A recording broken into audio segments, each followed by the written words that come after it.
The power of silent. इसका मतलब चुप रहना एक ऐसी शक्ति है जो हमें किसी भी बात को गहराई से समझने की और काम करने की ऊर्जा देती है।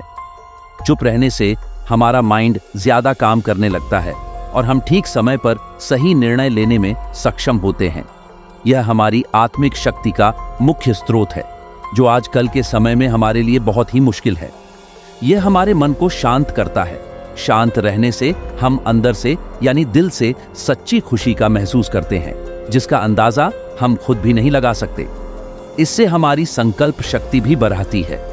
इसलिए जो लोग कम बोलते हैं उनके द्वारा कही गई बातें जल्दी सच हो जाती हैं, क्योंकि वे लोग सकारात्मक विचारों के होते हैं और उनका मन अंदर से बहुत शांत होता है।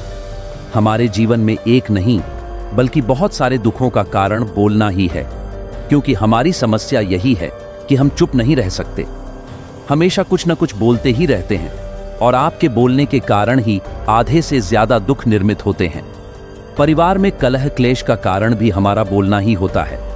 आप जितनी भूख उतना भोजन खाते हैं, जितनी जरूरत उतना कार्य करते। लेकिन क्या आपने इस बारे में कभी सोचा है कि आप कितना बोलते हैं? क्या आप उतना ही बोलते हैं जितनी आवश्यकता है, या अनावश्यक ही सारे दिन बोलते हैं? इस बारे में कभी अकेले बैठकर जरूर सोचिए कि आज आपने दिन भर में कितना बोला, क्या बोला और सबसे जरूर कि क्यों बोला। इनमें से कितनी बातें जरूरी थीं और कितनी अनावश्यक। जब तक हम बाहर की ओर बोलते रहेंगे, हमारे भीतर अशांति रहेगी। जिस दिन हम मन से चुप हो जाएंगे, तो तब बाहर हमारे मुख से कुछ भी निकले, हम शांत ही रहेंगे। दुनिया में जितनी बुराइयां हैं, परिवार में क्लेश है, पति पत्नी में विवाद है, सब बोलने के कारण ही होते हैं। हम चुप रहना नहीं चाहते हैं, हमेशा सुना देना चाहते हैं। लेकिन व्यर्थ का बोलना ऊर्जा का नष्ट होना है।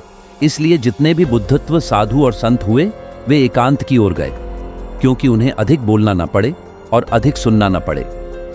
महावीर ने 12 वर्ष और महात्मा बुद्ध ने 10 वर्ष मौन रहने के बाद ज्ञान प्राप्त किया। महर्षि रमण और चाणक्य भी मौन के उपासक थे।